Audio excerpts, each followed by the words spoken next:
Okay, well, 4.1 talks about areas and distances. To find an area, well, if it's a rectangle, we say, let's take length times width. If we want to find this area and it's a triangle, we know the formula is 1/2 base times height. If we're looking for the area of something that doesn't match, we could find the area from first, area the second, area the third, and sum them up. So we know about rectangles, triangles, trapezoids, kites, circles. Now here's the connection. A train travels at 50 miles per hour. Let's say this is the velocity and this is time. And the train's traveling at 50 miles per hour from 7 a.m. to 9 a.m. So the train is running at a constant velocity. If I take the times, obviously distance equal rate times time. If I take the time, which is 2 hours, and if I take the distance, which is, if I take the time, which is 2 hours, and if I take the rate, which is 50 miles per hour, obviously 2 times 50 is 100. But do you notice also, if I find the area of this rectangle, this is 2 hours, this is, of course, this is not drawn scale, this is 50 miles per hour. So if I multiply those, I will get 2 times 50, which is 100 miles. Now, same problem, 7, this is a different train, to 9. The train traveled in the following path, and we're trying to figure out the distance that it covered. And that's where we're going with this. We would like to know the area of any shape. We start off with find the area under y equal f of x, y equal x squared, or f of x equal x squared. So if I take y equal x squared,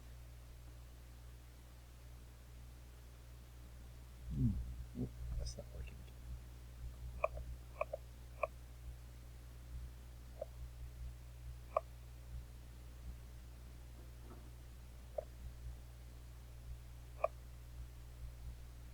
Let's see.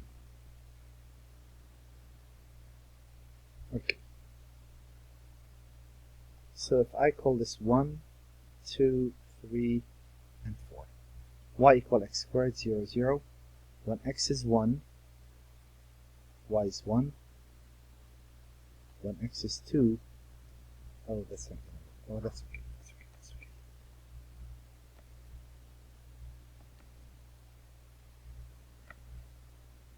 Let's table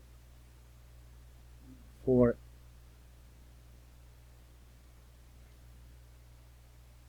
Let's say the graph looks like this. Y equal x squared. Let's say that's 16 right there. So each of those is 2 units.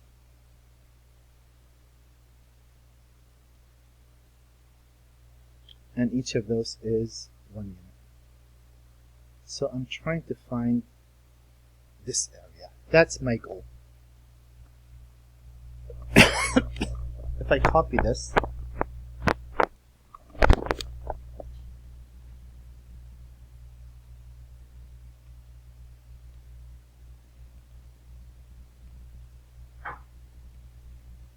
and let me see if I need it again. We'll see. Actually, I'm going to make this a bit more. Oops.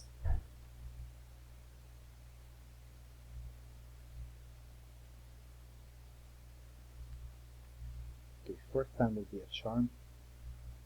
Okay. There. So, I want to find this area and I'm not sure how to do that. I'm going to use rectangles. So I'm going to say, you know what? Let's run with 4 rectangles. So what I'm going to do, I'm going to draw rectangles. And there are 3 types of rectangles I could draw. I'm going to draw all 3 of them. First rectangle, I'm going to call R sub 4. What does R sub 4 mean? That means I'm going to take this length and break it into 4 intervals. That's what the 4 means. I'm going to take this length, whatever that is, that's 4 minus 0, end minus beginning. I'm going to take that and divide it by 4, so that tells me I'm going to make 4 rectangles. And R means when I get in an interval, I'm going to make the height of the rectangle. So R stands for rectangles. I'm going to use rectangles. The area that I would like to find is this area.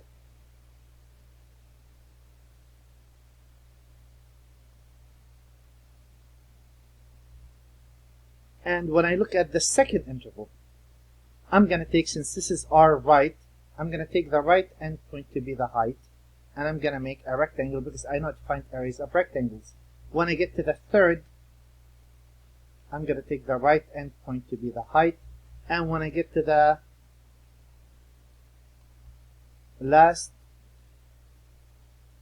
interval, I'm going to take the left side to be the area of the rectangle. So here I'm going to say, I don't know what the area is, but I know it's going to be, for this, it's going to be 1 times, and if you put 1 in, since this is y equal x squared, I know that point is 1, 1. That point is 2, 4. So this height is 4. This is 3, 9. And this is 4, 16. So I know it's going to be 1 times 1 squared plus 1 times, this isn't that a 1, and that's a 1, and that's a 1, here they are, 1 times 2 squared, right, length times height, plus 1 times 3 squared, plus 1 times 4 squared. So that's an idea. I would say R sub 4 is going to give me altogether, if I factor the 1 out, this is the same, 1 squared plus 2 squared plus 3 squared plus 4 squared.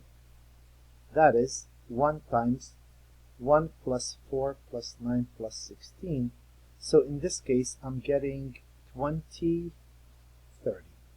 But I know this is over. This is more than the area because I'm finding the area of this piece and this piece and this piece and this piece that shouldn't be there. Now watch what happened if I was to go ahead and do the right hand approximation but use 8 subintervals. What would that do? This will take this length 0 to 4, so you take the whole length 4 minus 0 and you divide it by 8. This tells you each of those intervals should be 1/2, so you should go 1/2 1, 3 halves 2, 5 halves. Let me erase that really quick. So now you're breaking this and you're going 1/2 1, 3 halves 2, 5 halves 3, and 7 halves 4. And now you're doing the same thing, except if you notice, if I take the height and the right end, so when I look at this interval, each of those now is 1/2. The height is right there, and the height is right there. Do you notice I'm excluding this area that should not have been there? Here, I'm excluding this area that should not have been there, and if I cut this in half to make a rectangle, do you see that this is a better approximation? This is now 1/2 times, so the first point is 1/2 squared, plus 1/2 times 1 squared, so 1/2 plus 1 squared, plus 1/2 times 3/2 squared, plus 1/2 times 2 squared.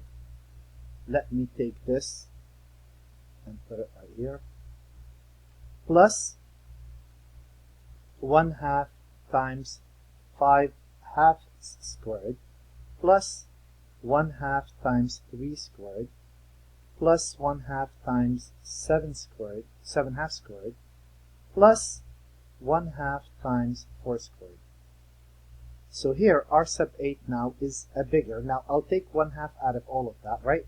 They all have 1/2 in them. because the width is going to be 1/2. I'm choosing it that way. So 1/2 times 1/4 plus 1 plus 9/4 plus 4 plus 25/4 plus 9 plus 49/4 plus 16. So R sub 8 is going to be 1/2. So I have 5, 14, 14 and 16 is 30 plus 1/4, 10/4, 35/4, 35 plus 49, 35 plus 49, 84/4. 84 over 4 is 21. So if you really think about it, this is 1/2 of 51. This area is 25.5. Do you see that this is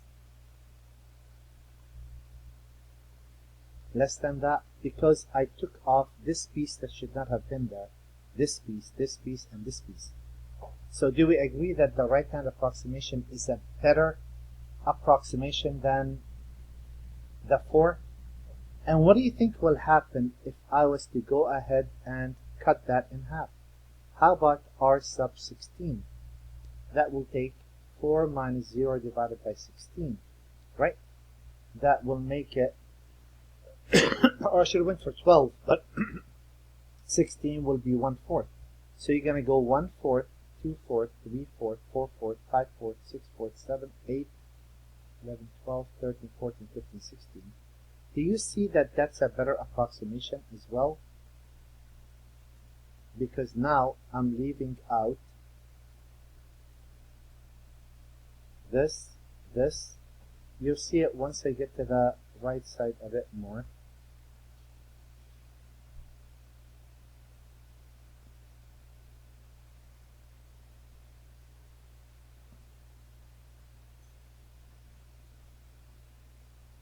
So what's the deal? The deal is the more of those that I do, so we could calculate that, and we notice that's a better approximation. Now there is another approximation I could have made.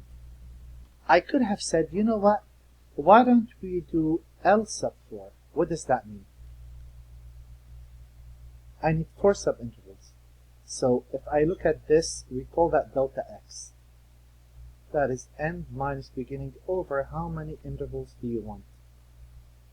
So 1 each. There's 1, 2, 3, 4. Now when we look at the first rectangle, or the first interval, we take the left endpoint to be the height. When we look at the second, we take the left endpoint to be the height. When we look at the third, we take the left endpoint to be the height. And when we look at the last interval, we take the left endpoint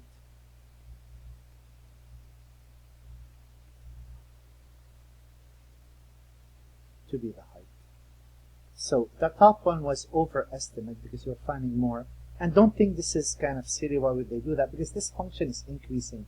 Other functions, the left endpoint makes more sense. But in this case, we will take 1 times the height, in this case is 0 squared, plus 1 times, isn't this height 1 squared for this, 1 by 1? And here, 1 by, and if you take 2 and plug it in, remember this is y equal x squared. And here, 1 times 3 squared. And of course that would be 1 times 0 plus 1 plus 4 plus 9. That would be 10, that would be 14. We know that's an underestimate. And what happens if I take the left endpoint and I double it? Well, that would mean I'm going to go in and I'm going to say delta x is 4 minus 0 over 8, which is 1/2. So I'm going to go 1/2, 1, 3 halves, 2, 5 halves, 3, and 7 halves, 4. And if I take the left, the first interval, I'll take the left, the second interval, I'll take the left. So here, I added this area that wasn't there. That's a good thing. On this interval, but here, I'll take this, and I added this area that should have been there. Here, it didn't change much, but when I look at this interval, I add this area that shouldn't have been there, but it wasn't, and this remains the same. And when I look at the last interval, so it's true, I am off by that much. I'm leaving those out. So this is adding, this is taken off. This would be what? Well, it'll be 1/2 times 0 squared plus 1/2 times 1 squared plus 1/2 times 3/2 squared plus 1/2 times 2 squared plus 1/2 times 5/2 squared plus 1/2 times 3 squared plus 1/2 times 7/2 squared plus 1/2 times 4 squared. That would be 1/2, you factor it out, that's 0 squared plus 1 plus 9/4 plus 4 plus 25/2 fourth plus 9 plus 49/4 plus 16 L sub 8, I need more space.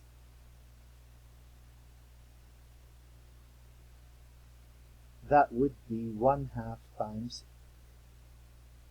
20, 30, 9/4 plus 25, that's 34. 34 plus 49, that is 13, 4, 83 if I'm not mistaken. Let me see.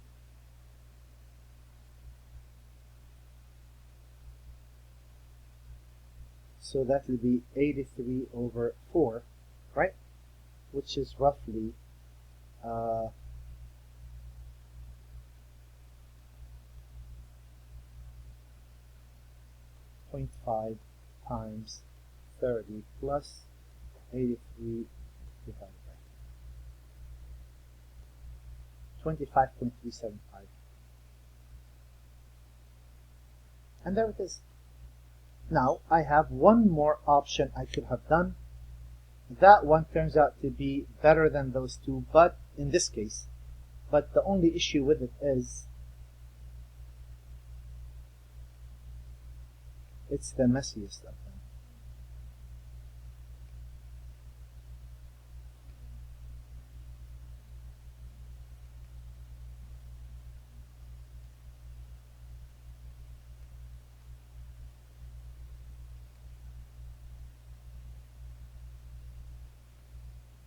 So let me get that going. And if I take m sub 4, delta x is b minus a over 4, which is 1. So here it is, here it is, here it is, and here it is. Well, when I look at this, this takes the midpoint. So when you look at the first interval, the length is 1, it takes the midpoint and it stretches left and right. It finds this area. It goes to the second, it takes the midpoint to be the height, creating a rectangle. Here, on this interval, which is 1, it takes the midpoint, and here it takes the midpoint and creates a rectangle. The argument here is that, look, it is true that we are leaving this area, but it's true that we're adding this area, but we're leaving this area. It's true that we're leaving this area out, but we're adding this area. We're leaving this area out, but we're adding this area, and we're leaving this area, but we're adding this. And here, it's going to be, well, 1, right, times the midpoint. So when you go on the first interval, you're taking 1/2 squared. And when you go on the second interval, you're taking 3/2 squared. When you go on the third interval, you take in the middle. Again, remember, this is y equal x squared. Whatever x is, the height is square of that because it's y equal x squared, and here I take 7/2, and that would be 1/4 plus 9/4 plus 25/4 plus 49/4. That would be 10, 35, 35, and 49, 14, 84, that would be 21. And of course, the usual, if I go n sub 8, you'll notice now we're going to take this and take the midpoint of that, the midpoint of this, the midpoint of this, the midpoint of, so you always go up to the curve to create a rectangle. So you could say the area is length times width. So again, this is a better approximation. And obviously, if I go for 80 or 800 or 8000, I'll get the area to be a lot more close than I want. So this will be 1/2, which is the width of each of those. And now it's going to be the midpoint between 0 and 1/2, that's 1/4 squared, plus the midpoint between 1/2 and 1, that is 3/2. Half of it is 3/4 squared. So look, 1 to 3/4, 5/4, 7/4, 9/4, 11/4, 13/4, 15/4. You should have 1, 2, 3, 4, 5, 6, 7, 8. And of course, this is a much better approximation. So in the next video, I'm gonna do an example